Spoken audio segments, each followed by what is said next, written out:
The Tennessee Titans take their 1-3 record on the road this week to play the Minnesota Vikings, who are one of the surprise teams in the NFL. I mean, nobody had the Vikings at 3-1 at this point in the season.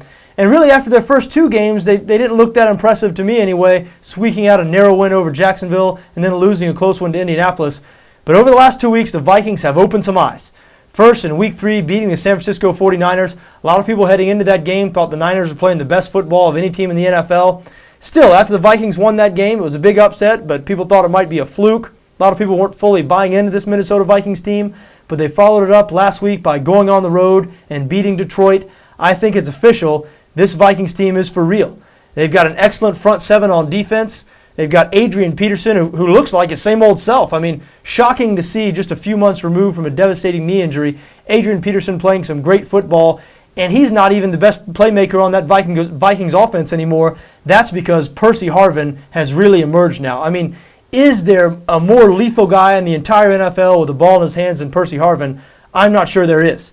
So the Vikings are a team who can run the ball and can stop the run. And that old axiom in the NFL, if you can run the ball and stop the run, you're going to be okay. And if that holds true, I know we're in a new NFL now, and a lot of people say that those type of things don't matter anymore, playing defense and running the ball.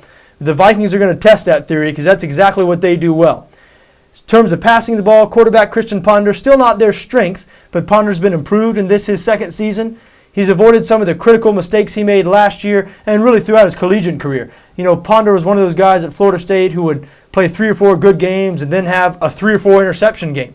But he hasn't done that so far this season, and if he continues to avoid mistakes, you know, I don't want to say the sky's the limit for this Vikings team because they do have problems in the secondary, and I'd still be very surprised if they were to win their division or anything like that. But certainly this team could be a playoff-type team, and that's something that not many people were predicting for them heading into the season.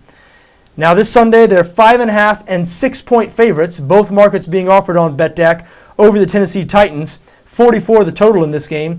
The Titans off to a disappointing start to their season, 1-3 on the year, but their starting quarterback, Jake Locker, went down last week with an injury. They will be starting Matt Hasselbeck this week. I do think that is going to be a good thing for this Tennessee Titans team. Hasselbeck was the quarterback of this team last year when they won 9 games, and Hasselbeck was really the best player on the offense last year. I understand that they set him this season. You know, it's one of those situations, we see it a lot in the NFL, where you have a veteran who the team feels like they know what they have in that guy, and they have a first-round pick sitting on the bench waiting for his time. In this case, the first-round pick was Jake Locker. The organization wanted to give Locker his shot, wanted to see what Locker could provide him. And maybe Locker will develop into a better quarterback than Matt Hasselbeck, but at this point in their careers, Jake Locker is not better than Matt Hasselbeck. I'm telling you, Hasselbeck gives the Titans, their best chance to win this Sunday against Minnesota. And you know what? I have a feeling, even if the Titans don't win, I think they're going to keep this one awful close. I do like Tennessee in this game. Again, they're plus 5.5 and plus 6 on BETDAQ. Both markets being offered depending on which line you like better. I obviously would like the 6 better. I'm sure the price wouldn't be quite as good for Tennessee plus 6 as it would plus 5.5. But I wouldn't be surprised to see the Titans pull out a win here. Again, I know the Titans are 1-3, but when you look at the teams the Titans have played, some pretty stout competition. New England Patriots, Houston Texans, on the road against the San Diego Chargers. So it's not like playing the Vikings. It's not like this is going to be any great step up in competition for this team. And a lot of people not expecting much out of this team after the defense especially has just been torn to shreds throughout the first 4 weeks. But this Minnesota offense is not explosive, especially in the passing game. They do run the ball well, but look for Tennessee not to be just gashed in the passing game like they have been throughout the first 4 weeks of the season. So look for them to stay in this game. And again, that Vikings secondary is vulnerable. Matt Hasselbeck is a better passing quarterback. I know Jake Locker is more athletic. He can certainly run the ball better than Matt Hasselbeck. But at this point in their careers, Matt Hasselbeck throws the ball better than Locker. So I believe he's the best man for the job this week.